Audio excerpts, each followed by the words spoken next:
નમસ્કાર. આજે આપણે ગેનેના એજ્યુકેશનલ ઇન્સ્ટ્રક્શનલ ડિઝાઇન મોડલ વિશે ચર્ચા કરવાના છે, જેમાં 9 ઇવેન્ટ્સ ઓફ ઇન્સ્ટ્રક્શન છે તેના વિશે આપણે ચર્ચા કરીશું. આ વિડીયોમાં આ પ્રકારની સિક્વન્સ રહેશે, જેમાં સૌપ્રથમ રોબર્ટ ગેનેનું જે પરિચય આપણે મેળવીશું, ત્યારબાદ શૈક્ષણિક ડિઝાઇન મોડલ શું છે, શા માટે જરૂરી છે તે જોઈશું, તેમાં 9 ઇવેન્ટ્સ તેની સંપૂર્ણ ઝલક આપણે મેળવીશું. પછી 9 ઇવેન્ટ્સના જે પાર્ટ પાડવામાં આવ્યા છે તો તેના વિશે ચર્ચા કરવાના છે, જેમાં તૈયારીનો તબક્કો છે, તેમાં ઘટના એટલે ઇવેન્ટ્સ 1 to 3 છે, નવી માહિતીનું અધિગમન જેમાં ઇવેન્ટ્સ 4 to 8 છે, જાળવણી અને ટ્રાન્સફર જેમાં ઇવેન્ટ 9 છે. આ તમામના વ્યવહારુ ઉદાહરણો જોઈશું, વાસ્તવિક એપ્લિકેશન શું છે તે જોઈશું અને મોડેલના ફાયદાઓ શું છે તે આપણે સારાંશ તરીકે મેળવીશું. સૌપ્રથમ આપણે રોબર્ટ ગેનેનું જે પરિચય છે તે મેળવીએ. શૈક્ષણિક મનોવૈજ્ઞાનિક છે તેઓ. તેમનું જીવન અને કાર્ય જોઈ લઈએ તો રોબર્ટ ગેને એ 1916 થી 2002 સુધીનો તેમનો જીવનકાળ છે. એક અમેરિકન શૈક્ષણિક મનોવૈજ્ઞાનિક હતા, જેમણે આધુનિક શૈક્ષણિક સિદ્ધાંતોનો પાયો નાખ્યો છે. તેમનું મુખ્ય યોગદાન શીખવવાની શરતો અને શૈક્ષણિક ઘટનાઓના ક્ષેત્રમાં રહ્યો છે. મહત્વપૂર્ણ પુસ્તક છે તેમની ધ કન્ડિશન્સ ઓફ લર્નિંગ 1965માં તે પ્રકાશિત થઈ હતી. આ પુસ્તકમાં તેમણે શીખવાની 9 ઘટનાઓ એટલે કે 9 ઇવેન્ટ્સ ઓફ લર્નિંગ એમણે તેમાં લખી છે, તેનો વિકાસ કર્યો છે. આ પુસ્તક એ શૈક્ષણિક ડિઝાઇનના ક્ષેત્રમાં માઇલસ્ટોન સાબિત થયું છે. આજની પ્રાસંગિકતા તો કે ગેનેનું જે મોડેલ છે આજે પણ શૈક્ષણિક અને કોઓપરેટિવ તાલીમ માટે ખૂબ જ લોકપ્રિય છે, કારણ કે તે મનોવૈજ્ઞાનિક સિદ્ધાંતો અને વ્યવહારિક શિક્ષણ પ્રક્રિયા વચ્ચેનો અંતર ભરે છે. મુખ્ય સિદ્ધાંત છે દરેક પ્રકારના શૈક્ષણિક પરિણામો માટે અલગ અલગ આંતરિક અને બાહ્ય શરતો જરૂરી છે. આ તેમના સિદ્ધાંતો મુખ્ય બાબત કહેવામાં આવે છે. ગેનેનું જે શૈક્ષણિક ડિઝાઇન મોડેલ છે તે શા માટે જરૂરી છે તે આપણે જોઈ લઈએ. પહેલું છે સ્પષ્ટ માર્ગદર્શન માટે. શૈક્ષણિક ડિઝાઇન મોડેલ શિક્ષકોને સ્પષ્ટ માર્ગદર્શન પ્રદાન કરે છે, જે શિક્ષણને વધુ અસરકારક બનાવે છે. તે શિક્ષકોને યોજના બનાવવામાં અને અમલ કરવામાં પણ મદદ કરે છે. તો સ્પષ્ટ માર્ગદર્શન આપે છે. ત્યારબાદ સુવ્યવસ્થિત પ્રક્રિયા છે. શીખવાની પ્રક્રિયાને સુવ્યવસ્થિત બનાવે છે અને શીખનારાઓને ધ્યાનથી માહિતીની જાળવણી સુધી લઈ જાય છે. ત્રીજું છે મનોવૈજ્ઞાનિક જોડાણ. શીખવાની માનસિક પ્રક્રિયાઓને શિક્ષણની ઘટનાઓ સાથે જોડવાનું આ કાર્ય કરે છે. વ્યક્તિગત શિક્ષણ પૂરું પાડે છે. વિવિધ પ્રકારના શૈક્ષણિક ઉદ્દેશો માટે અલગ અલગ શિક્ષણ પદ્ધતિઓ સૂચવે છે. અને છેલ્લું છે જાળવણી અને ટ્રાન્સફર માટે. દીર્ઘકાલીન માહિતી જાળવણી અને વાસ્તવિક જીવનમાં ઉપયોગ માટે માર્ગદર્શન પૂરું પાડે છે. તેનો મુખ્ય લાભો છે તો વધેલી સહભાગિતા અને રસ, સુધરેલા સમજ અને યાદશક્તિ વધારે છે, વાસ્તવિક જીવનમાં ઉપયોગી છે અને મૂલ્યાંકન સાથે તે સંબંધિત છે. તો આ માટે આપણું આજે ગેનેનું શૈક્ષણિક ડિઝાઇન મોડેલ છે તે જરૂરી છે. ગેનેનું જે એજ્યુકેશનલ ઇન્સ્ટ્રક્શનલ ડિઝાઇન મોડેલ છે તેમાં 9 ઇવેન્ટ્સ ઓફ લર્નિંગ આપવામાં આવી છે. તો આપણે એ 9 ઇવેન્ટ્સ ઓફ લર્નિંગની સંપૂર્ણ ઝલક અહીંયા મેળવીશું. એને સૌપ્રથમ તો 3 તબક્કાઓમાં વહેંચવામાં આવ્યું છે. પહેલું છે તૈયારીનો તબક્કો, બીજું છે નવી માહિતીનું અધિગમન અને ત્રીજું છે જાળવણી અને ટ્રાન્સફર. તેમાં ઇવેન્ટ્સને ડિવાઈડ કરવામાં આવી છે. પહેલામાં 1 to 3 ઇવેન્ટ્સ છે જે શીખવા માટેની તૈયારી છે, જેમાં સૌપ્રથમ ધ્યાન, ઉદ્દેશ્ય અને યાદશક્તિ આ 3નો સમાવેશ કરવામાં આવ્યો છે. ત્યારબાદ છે ઇવેન્ટ્સ 4 to 8માં તેમાં નવું શીખવું અને અભ્યાસ તેની માહિતી આપવામાં આવી છે, જેમાં સામગ્રી કન્ટેન્ટ તેમને ગાઈડન્સ પ્રોવાઈડ કરીને અહીં જોઈ શકો છો.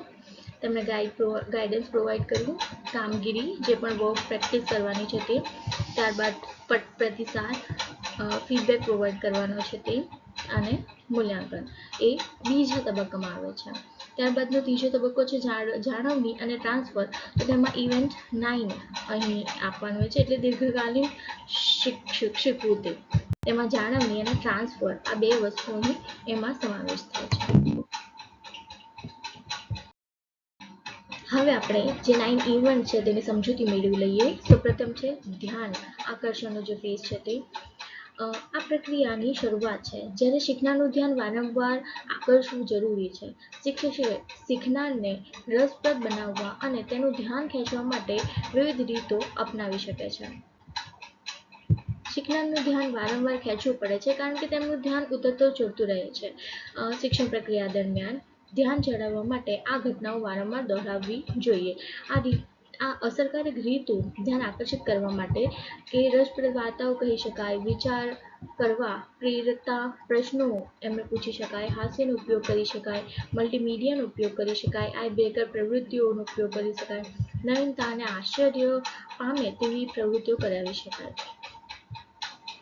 ઉદાહરણ તરીકે જળચક્રનો પાઠ શરૂ કરતી વખતે આપણે સૌપ્રથમ બાળકને એમ પૂછી શકાય કે શું તમે જાણો છો કે આજે જે તમે પાણી પીઓ છો તે ડાયનોસોર પણ લાખો વર્ષો પહેલા પીતા હતા. તો બાળક તેમાં તેનું થોડું અટેન્શન ગેઇન કરશે અને થોડું ધ્યાન આકર્ષિત થશે.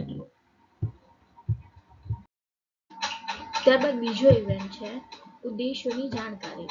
આ પગલું અપેક્ષાઓને બનાવવા અને શીખનારને શું શીખશે તેની ઝલક આપવા માટે છે. સ્પષ્ટ શૈક્ષણિક ઉદ્દેશો તાલીમ સત્રની રચના કરવા માટે મહત્વપૂર્ણ છે. મનોવિજ્ઞાનની આધાર છે આ ઘટના અપેક્ષિત એટલે કે એક્સપેક્ટન્સીઝની આંતરિક પ્રક્રિયાઓને સક્રિય કરે છે. શીખનારને શું ધ્યાનમાં રાખવું જોઈએ તેની સ્પષ્ટતા આપે છે. મુખ્ય બાબતો છે શીખનારને સ્પષ્ટ રીતે જણાવો કે તેઓ સત્રના અંતે શું કરવા સક્ષમ બનશે.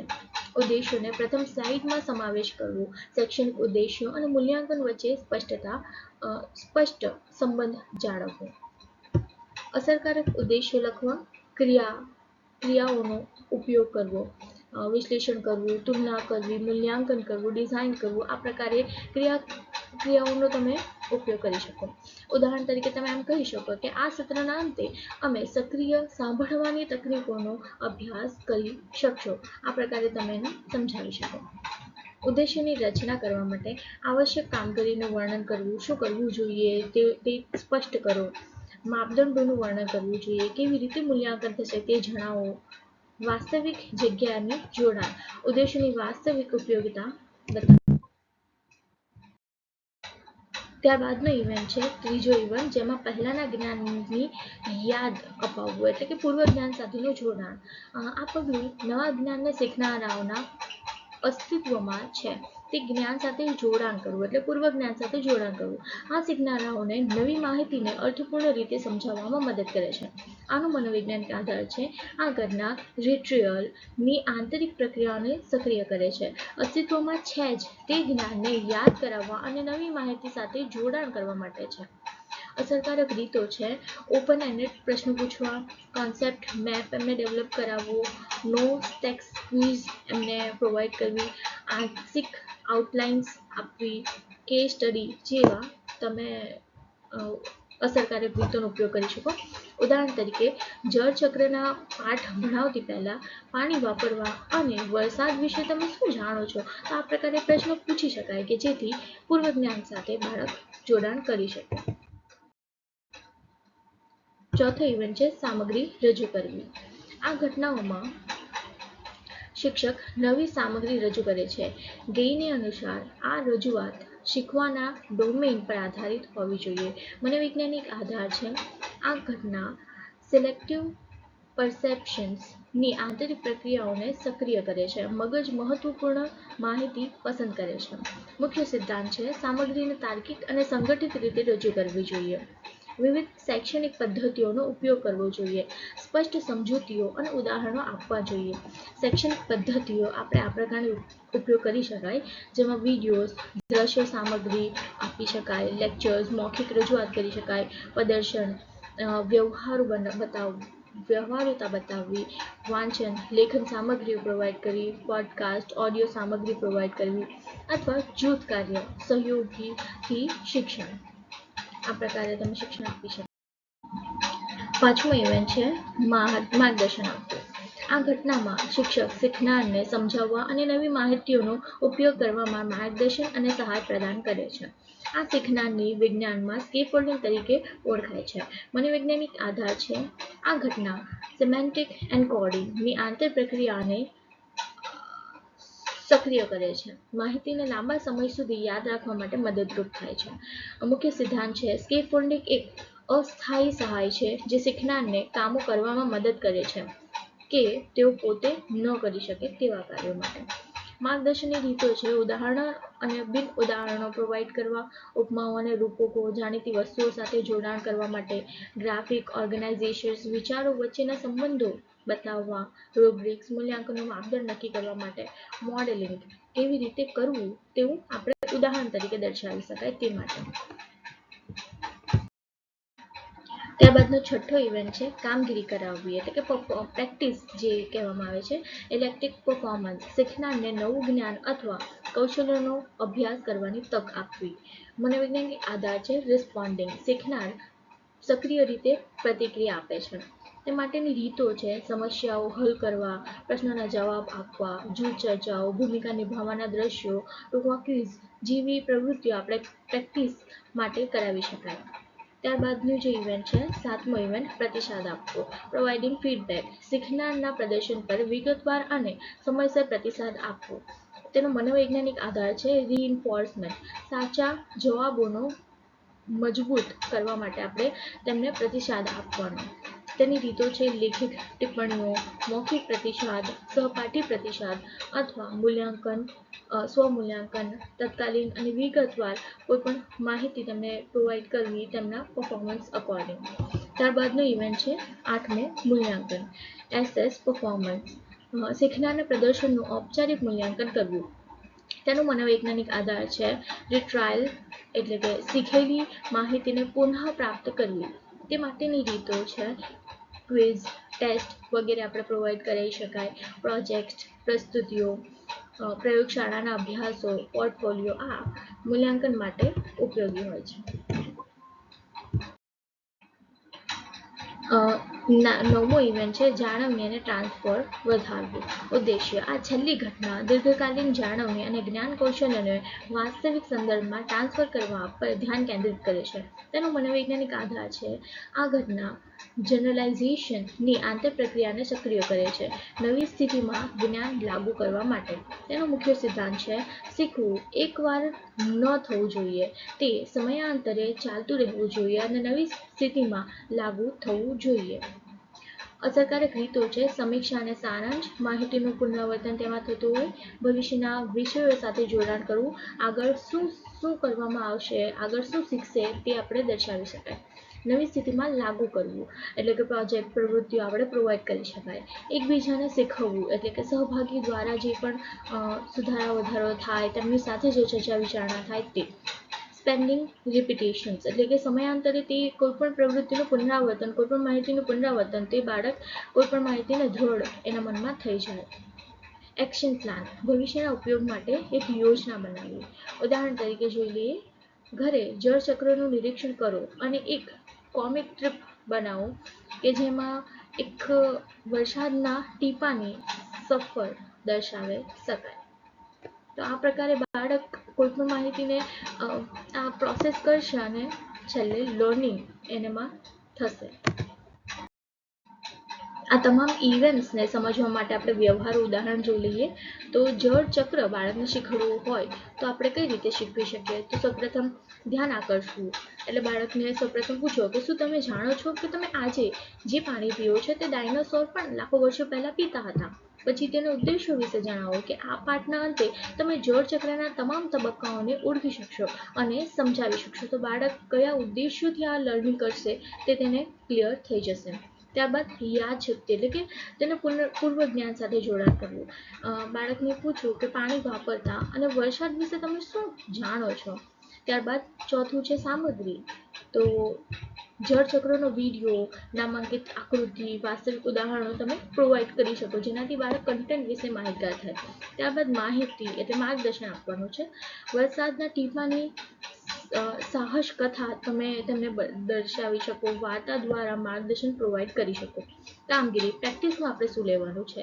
જળચક્રની આકૃતિમાં લેવલ લગાડવું, જોડેના વાર્તા લખવી. તો આ પ્રકારે પ્રેક્ટિસમાં બાળક પણ ઇન્વોલ્વ થશે અને લર્નિંગ કરશે. ત્યારબાદ 7મું જે ઇવેન્ટ છે પ્રતિસાદ આપવો. શિક્ષક અને સહપાઠીના જે પણ એક્ટિવિટી રહી છે તે વિશે આપણે તમને ફીડબેક પ્રોવાઈડ કરવાના છે. ત્યારબાદ છે 8મું મૂલ્યાંકન. ટૂંકી ક્વિઝ, જૂથ પોસ્ટર કે કોઈ પણ પ્રશ્નાવલી દ્વારા આપણે તેમને મૂલ્યાંકન કરીશું કે બાળકો કેટલું ઇન્ફોર્મેશન ગેઇન કરી છે. ત્યારબાદ એ માહિતીની જાળવણી કરવાની છે, એટલે ઘરે જ જળચક્રનું નિરીક્ષણ કરવું. કોમિક સ્ક્રિપ્ટ બનાવવા તેમને સજેસ્ટ કરાવી શકો, એટલે બાળક એની માહિતી જેટલી પણ છે તે દૃઢ થઈ જાય. ગેનોનું જે એજ્યુકેશનલ ડિઝાઇન મોડલ છે તો તેના ફાયદાઓ જોઈએ. પહેલું છે સ્પષ્ટ રચના. શિક્ષકો માટે પગલું દર પગલાંની યોજના પ્રદાન કરે છે, જે કોઈ પણ શિક્ષક લાગુ કરી શકે છે. આ મોડલ શિક્ષણને સુવ્યવસ્થિત અને અસરકારક બનાવે છે. ત્યારબાદ બીજું છે વધેલી સહભાગિતા.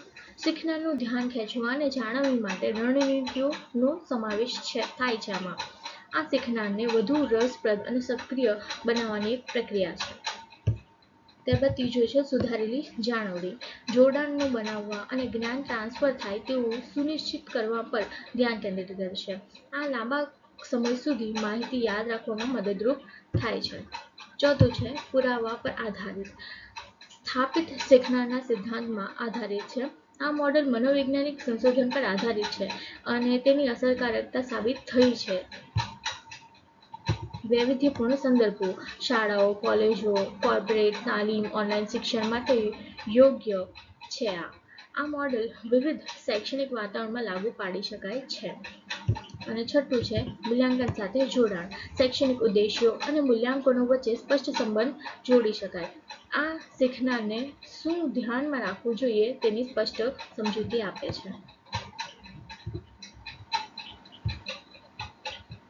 આનો જે મહત્વપૂર્ણ ફાયદો આપણે જાણી શકીએ કે વ્યક્તિગત શિક્ષણને સમર્થન આપે છે. વિવિધ શીખનારની શૈલીઓનો સમાવેશ થાય છે, જે દરેક શીખનારની જરૂરિયાતોને પૂર્ણ કરે છે. ધન્યવાદ. તો આ સાથે જ આપણે ગેનેના જે એજ્યુકેશનલ ઇન્સ્ટ્રક્શનલ ડિઝાઇન મોડલ છે તેની વિશે સમજૂતી મેળવી અને સાથે જ ગેનેના જે 9 ઇવેન્ટ્સ ઓફ લર્નિંગ છે તેના વિશે વિસ્તૃત સમજણ મેળવી અને તેના ફાયદાઓ વિશે પણ સમજ્યા. ધન્યવાદ.